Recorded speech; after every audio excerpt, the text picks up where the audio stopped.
সুরধনিতে জল আনতে গিয়ে আমি যে এমন একটি রূপের মানুষ দর্শন করেছি, আমি এমন একটি রূপের মানুষ দর্শন করলাম, সেদিন থেকে মনে হচ্ছে সেই রূপের মানুষটি ছাড়া যেন আমি আর বাঁচবো না। বলছি, তুই কাকে দেখেছিস, কি দেখেছিস, খুলে বল। বলছে, সখী আমি কাকে দেখেছি জানিস? সখী, আমি দেখেছি গৌরাঙ্গ চাঁদে, দেখেছি গৌরাঙ্গ চাঁদ, দেখেছি গৌরাঙ্গ চাঁদ, দেখেছি গৌরাঙ্গ চাঁদ। আমি অরূপ দেখিয়া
আমি ধরা পড়েছি, আমি পেরেতে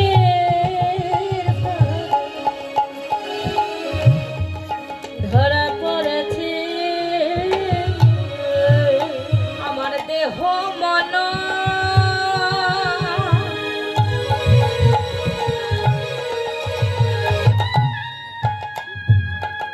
আমার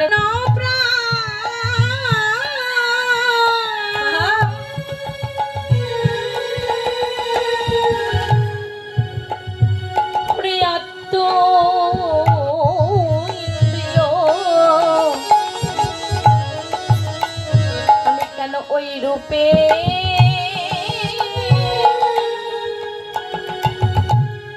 নয়ন দিয়েছিলাম, দেহ মন প্রাণ আত্ম ইন্দ্রিয় রূপে কেন নয়ন দিলাম, দেহ মন প্রাণ আত্ম ইন্দ্রিয় রূপে কেন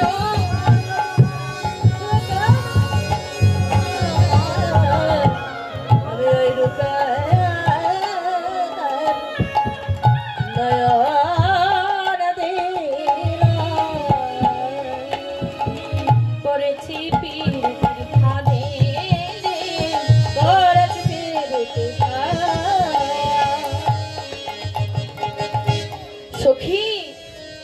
আমি যে দেখেছি গৌরাঙ্গ চাঁদ, ওই রূপে যেই না নয়নে দিলাম, আমার যে দেহ মন প্রাণ আত্মেন্দ্রিয় সব কিছু ভরে নিয়ে গেল। তুই বল সখী, আমি এখন কি করব? আমি কি করব বল? আমার তো আর যাওয়ারও কোনো রাস্তা নেই। বলছি সখী, যে দেশেতে গোরা নাই সেই দেশে না যা, দেশেতে গোরা নাই দেশেতে গোরা নাই সেই দেশে না যা,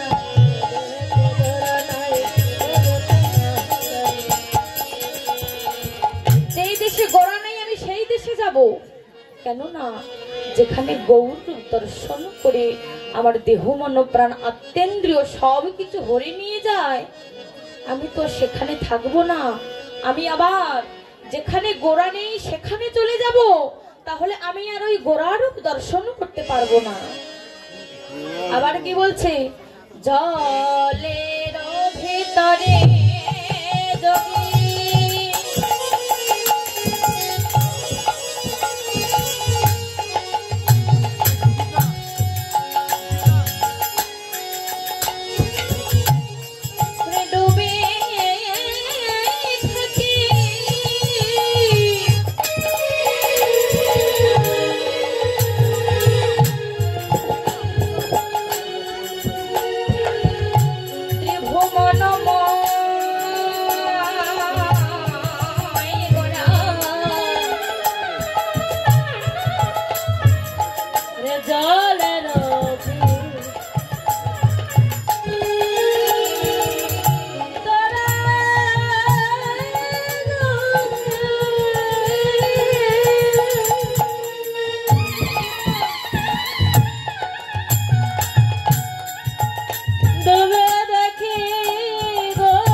মনোময় করা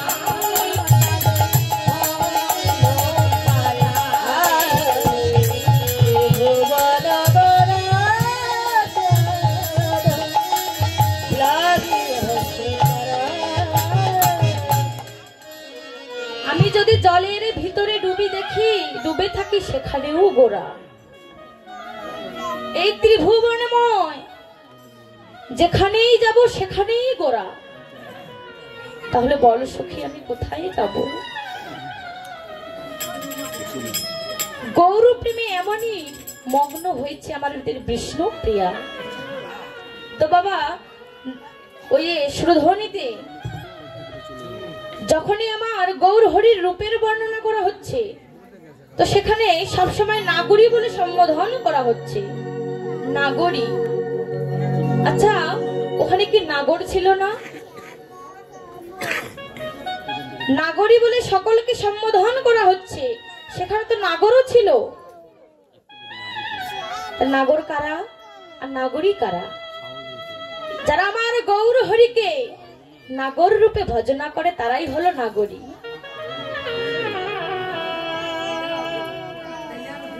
আমরা যারা যারা আমার গৌর হরির নাগর রূপে ভজনা করব সবাই আমরা নাগরী। আমরা সবাই তো নাগরী, সবাই তো নাগরী, সবাই তো নাগরী, সবাই তো নাগরী। গৌর রূপে ভজনা করি সবাই তো নাগরী, গৌর রূপে ভজনা করি সবাই তো নাগরী। গৌর রূপে ভজনা করে পতিত পাবন গৌর হরি, গৌর রূপে ভজনা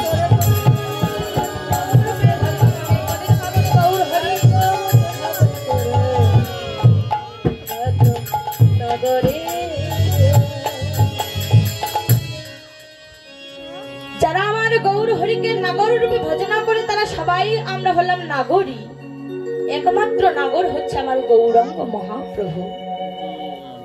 তো বাবা, এখানে দেখেন গদাধর প্রভু আর বিষ্ণুপ্রিয়া আমার গৌর হরি রূপে মগ্ন হয়েছে। এমন ভক্তের মতো আর কে মগ্ন হতে পেরেছে? ভগবানকে কে এমন ভাবে ভালোবাসতে পেরেছে? শুধু মানব জন্ম পেলেই যে ভগবানকে ভালোবাসা যায় তা কিন্তু নয়।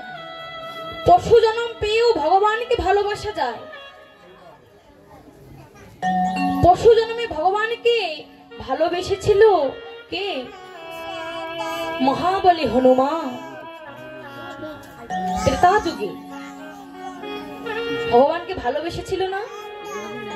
নিজের সবটুকু দিয়ে রামচন্দ্রের সেবা করেছিল। তো একদিন যখন যুদ্ধ করে ফিরছে বন থেকে লক্ষণ, রাম এবং হনুমান, ফিরে ভগবান রামচন্দ্র বলছে আমার ভক্ত হনুমান আমার অনেক সেবা করেছে। যখন রাজপ্রাসাদে অযোধ্যায় ফিরে এসেছে তখন রাজপ্রাসাদ থেকে সকলেই আমার ভগবান রামচন্দ্রকে মুক্তার মালা পরিয়ে দিচ্ছে। যেই না মুক্তার মালা পরিয়ে দিল লক্ষণ রামচন্দ্রকে, রামচন্দ্র সেই নিজের মুক্তার মালাটি খুলে ভক্ত হনুমানের গলায় পরিয়ে দিলেন। কতটা ভালোবাসে ভক্তকে। তো যেই না হনুমানকে মুক্তার মালা পরিয়ে দিল, হনুমান ওই মুক্তার প্রত্যেকটি পাথর দাঁত দিয়ে চিবাইয়ে চিবাইয়ে দেখছে যে এখানে আমার প্রভু রামচন্দ্র আছে কিনা। লক্ষণ খুব রাগান্বিত হলো, বলছে ওরে তোকে এমনি মানুষ বলে না যে হনুমানের গলায় মুক্তার মালা শোভা পায় না। আমার দাদা তোমাকে ভালোবেসে মুক্তার মালা পরিয়ে দিল আর তুই সেটি চিবিয়ে চিবিয়ে ফেলে দিলি। বলছে লক্ষণ তুমি যেন রাগ করো না, আমি দেখতেছি যে এত দামি মুক্তার মালার মধ্যে আমার প্রভু রামচন্দ্র আছে কিনা।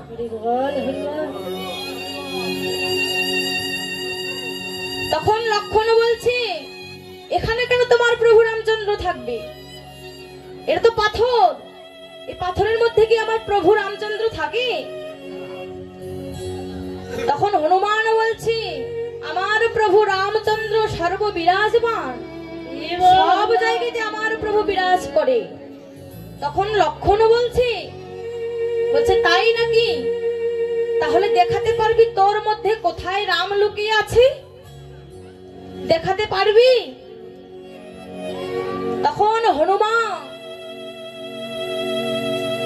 বলছে কেন পারবো না দেখাতে, অবশ্যই দেখাতে পারবো। আমি যদি আমার প্রভু রামচন্দ্রের একনিষ্ঠ ভক্ত হয়ে থাকি আমার মধ্যেও আমি আমার প্রভুকে দেখাতে পারবো। যেই না লক্ষণ ওই কথা বলেছে তোর মধ্যে যদি রামচন্দ্র থেকে থাকে তাহলে আমাদের দেখা দেখি। তখন হনুমান মনে মনে আমার প্রভু রামচন্দ্রকে স্মরণ করে, মনে মনে প্রভু রামচন্দ্রের নাম স্মরণ করে নিজ বক্ষটাকে দ্বিখণ্ডিত করে আমার প্রভু রামচন্দ্র সীতাকে দর্শন করিয়েছে।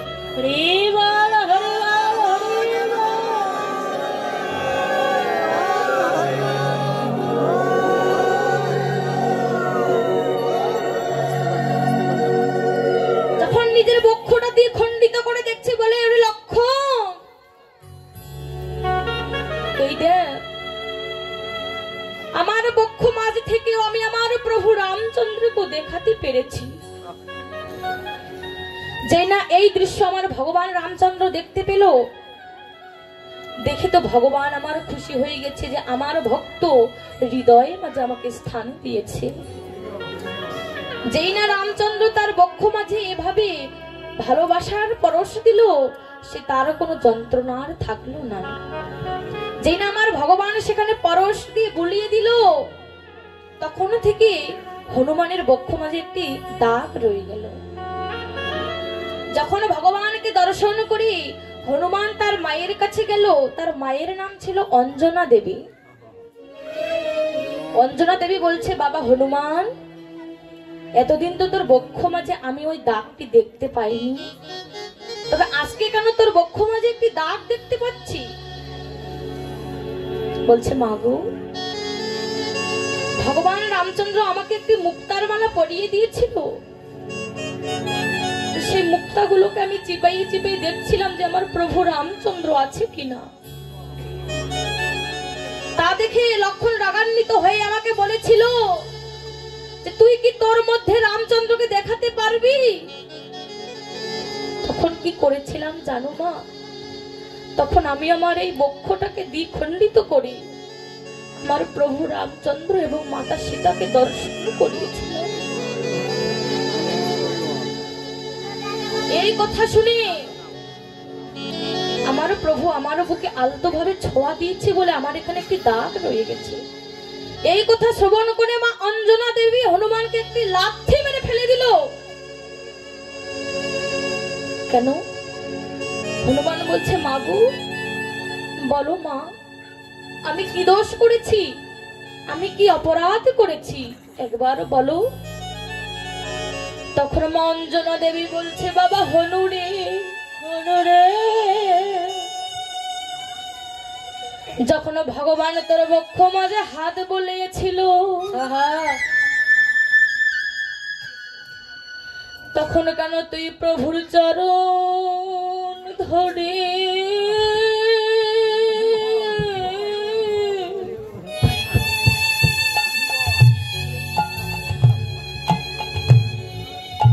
চরণ ধরিলি নারী?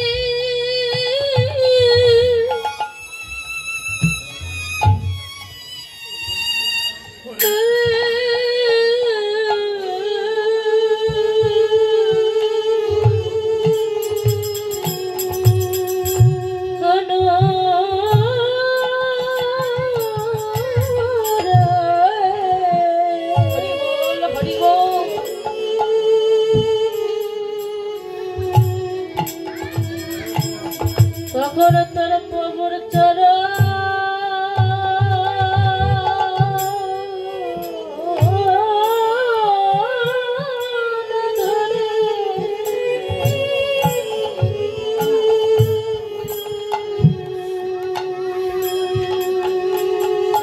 ধরে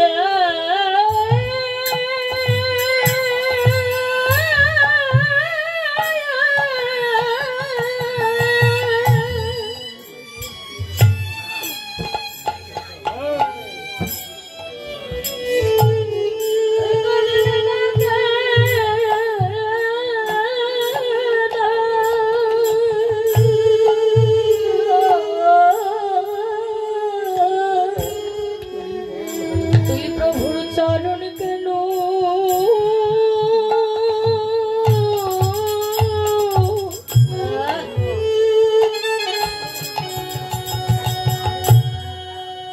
কেন ধরিলি?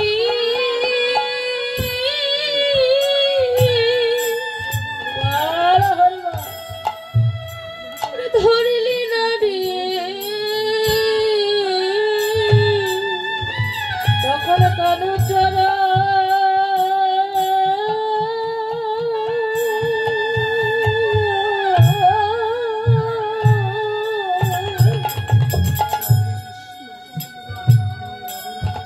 চরণ ধরলে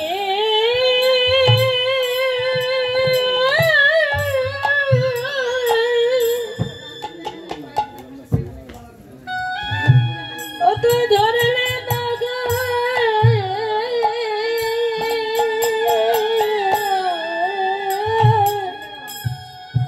ওরে তোর পশু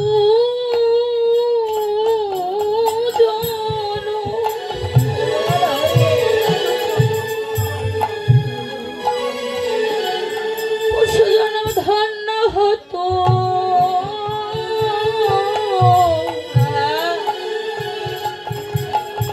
তুই প্রভুর চরণ কেন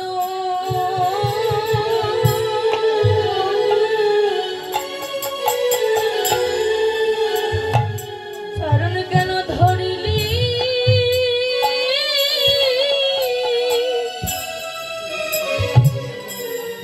ধরিলি না রে?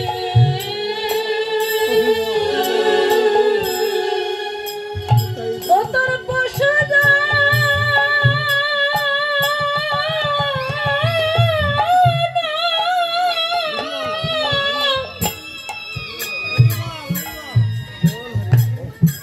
ধন্য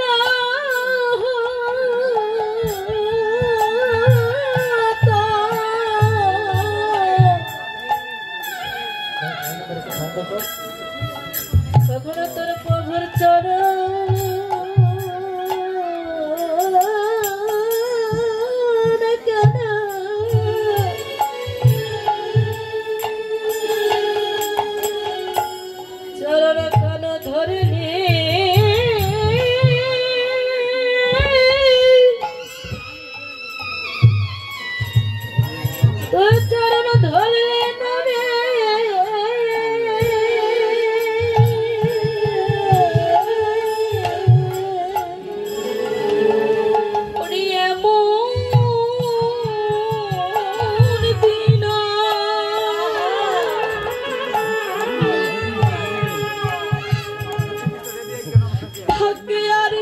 হবে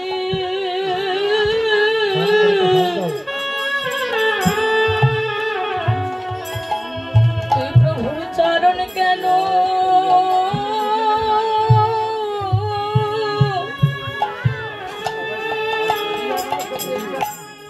চরণ কেন ধরিলি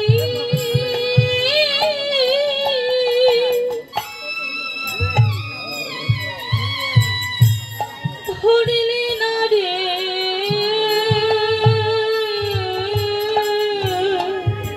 ও তোর মন দে তাই গৌর হরি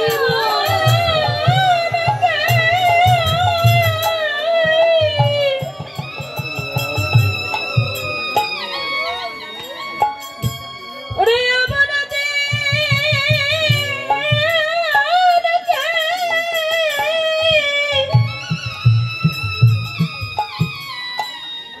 তোর ভাগ্যে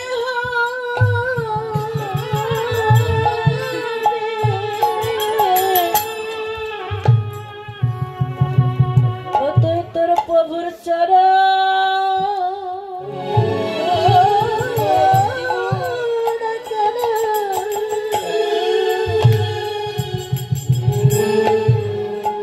চরণ কান ধরলি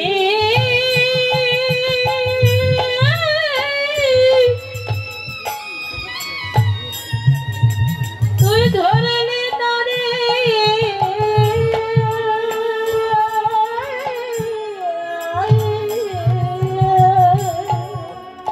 তোর এই পশু কুলে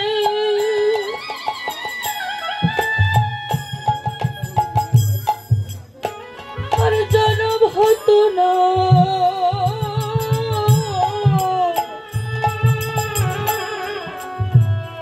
কেন প্রভুর চরণ কেন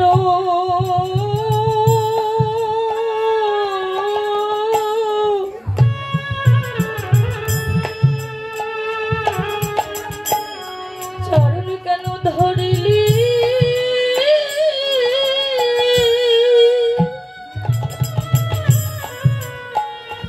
ধরিলি না রে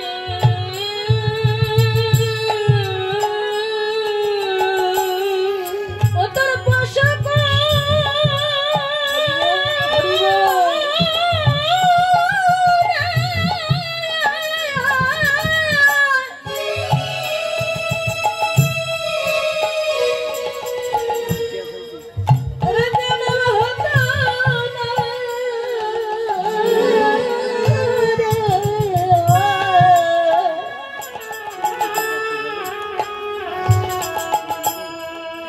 প্রভুর চরণ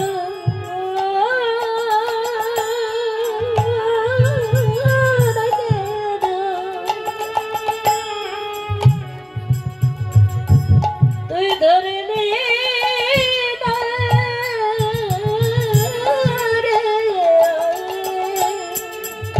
বাবা শুধু হনুমানের মতো নয় শুধু হনুমান যেমন ভগবানের চরণ ধরবে তা নয় আজকে আমরা সবাই মিলে নিজের মান অভিমানের